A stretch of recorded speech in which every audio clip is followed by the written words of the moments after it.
Համընդհանուր ներառականության շեշտադրումը միայն կրթության մեջ դիտարկելը սխալ մոտեցում է։ Այս համատեքստում Շիրակի տմակի վերապատրաստող մասնագետները բացատրում են, թե ինչ է նշանակում համընդհանուր դիզայնը, ինչու պետք է մերժել միջինի միֆը, փոխարեն մտածել ու ստեղծել հասանելի միջավայր, որտեղ տարիքային ֆիզիկական հնարավորությունների առանձնացում չի լինի։ Օրինակներն են բացվող-փակվող դռները, որոնք հավասարապես հարմար են թե սայլակող մարդու, թե ծանր տոպրակներ բռնած գնորդի համար։ Օրինակներ են աուդիոգրքերը, ձայնային ազդանշանով վերելակները եւ այլն։ Մեր առաջադրանքներ եւ մեր խնդիրներ, որպեսզի մեր ամբողջ լսարանը լինի ներգրավված, լինի հետաքրքրված եւ բոլորը իրենց մասնագիտության եւ աշխատանքի շրջանակներում ունենան լուծում եւ ունենան առաջխաղացում, թե ինչպես կարելի է փոփոխել իրենց աշխատանքը ի օգուտ համընդհանուր դիզայնի։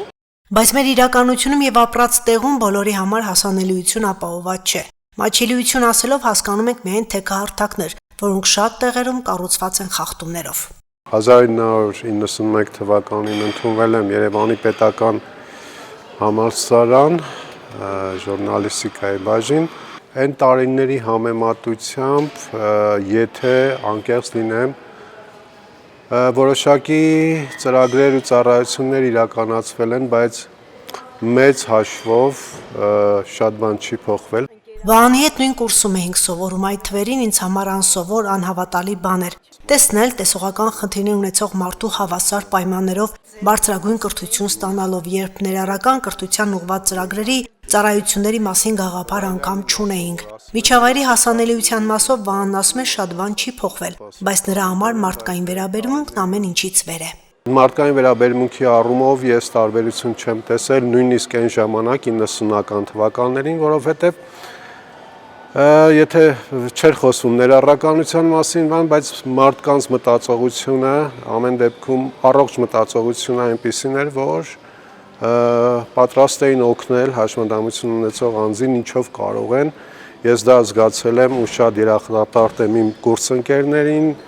ու նաև դասախոսներին։ Համալսարանում չշարունակեց ուսումը, որովհետև 90-ականների ծանր տարիներն էին։ Հանրակացարանում հայրիկի հետ մնալը, տեղաշարժի ու այլ հնարավորությունների բացակայությունը դժվար էր հաղթահարել։ Վահանը հիմա հայկական Կարիտասի նպաստել Հայաստանում բոլորի համար ներառական եւ համապատասխան որակյալ կրթության ծրագրում է 1 տարուց ավելի շահերի պաշտպանության մասնագետ է։ Նշում է, տեխնոլոգիաների զարգացումը բավականին հեշտացրել են ուսուցման գործընթացը, բայց միևնույն է բրայլյան գրքերի տեղը չեն լրացնում։ Բրայլյանին չտիրապետելը նույնպես լուրջ խնդիր է, որովհետև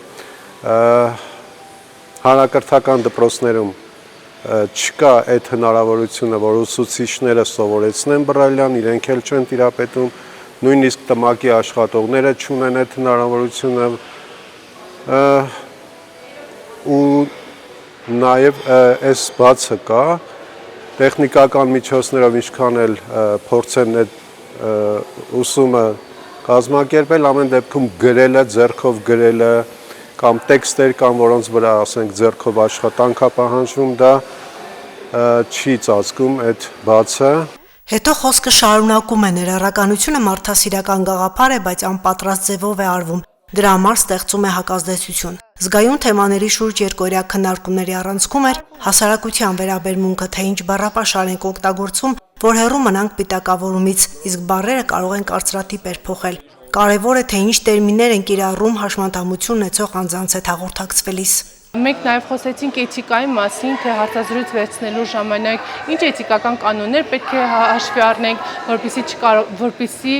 հաշմանդամություն ունեցող անձը երկրորդական պլան չմնա եւ մենք շեշտը չդնենք նրա ախտորոշման վրա, այլ հասկանանք, որ ինքը պարզապես այդ ախտորոշումը կրող մարդն է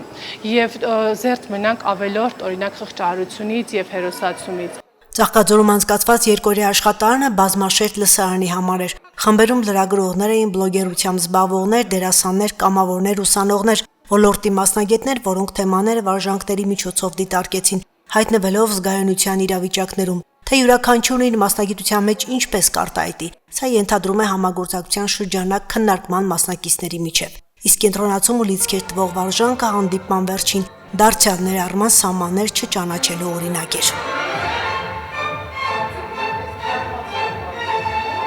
Հեղինե Քուշկյան, Հորիզոն։